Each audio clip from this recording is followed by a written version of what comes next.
Hi, welcome to our fourth series on Step Up Your Practice. This series is about using play-alongs. Playing along with other musicians is key to learning to be a good musician, but we don't always get that experience at our home practice. So there's a couple really good, valuable resources out there, one of which are play-along series.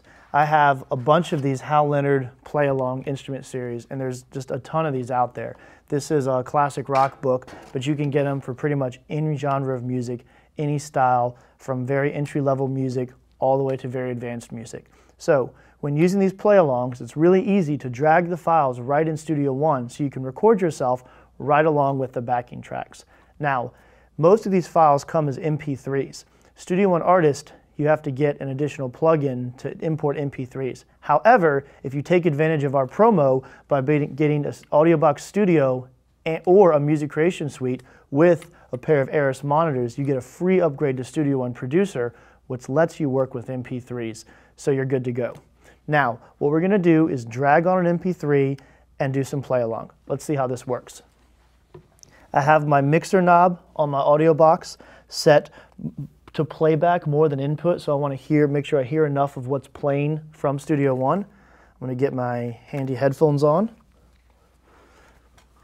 and let's go here. So I'm actually going to just pull in a track I downloaded from a Hal Leonard play-along series. So all you do is grab it right from your desktop or wherever you have it saved on your computer.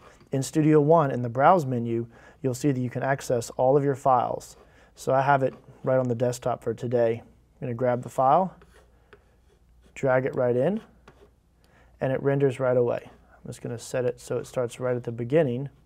Now when I use play-alongs, another thing I like to do is play along, have the time base in seconds, because essentially I'm not worried about measures at this point. I'm really worried about how much time has elapsed and where I'm syncing up in real time.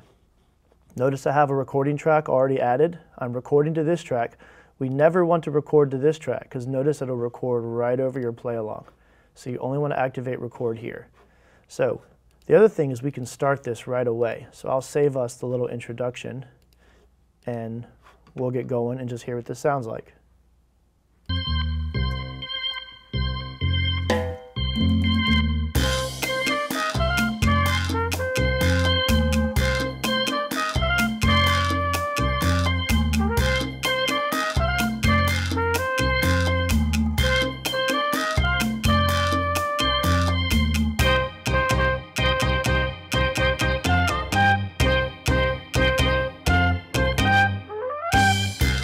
Cool, you could go all day there. So play right along, take a listen back.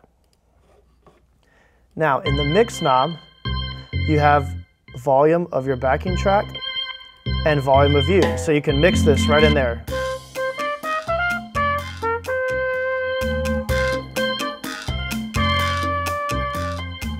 And when you're done, you can simply export that as a track and show all your friends what you can do.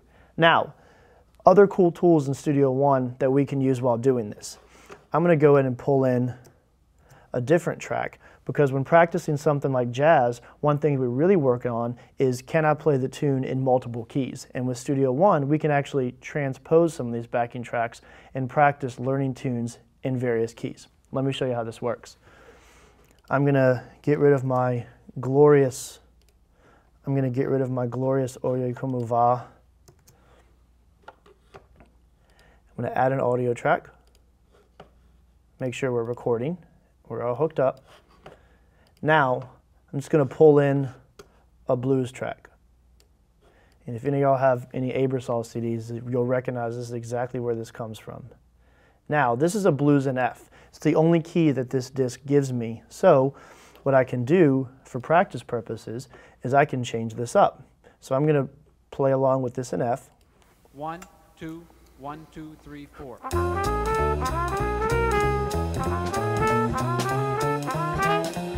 So that's how that works. Now let me get rid of an F. We're going to go in the inspector menu, which is this I right here. So in the inspector menu, I highlight the audio and it gives me some tools down here at the bottom left, one of which is transpose. So let's say I want to learn this a step higher. We work in semitones, so a whole step would be 2 half steps. I hit a 2, And now my blues in F becomes a blues in G. 1, 2, 1, 2, 3, 4.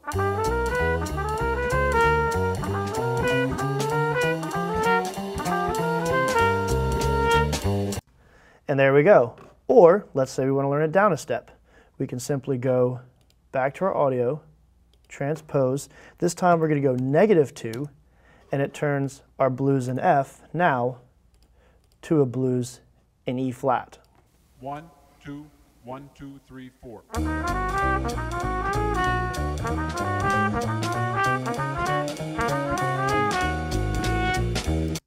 So, quick and easy way to practice in multiple keys.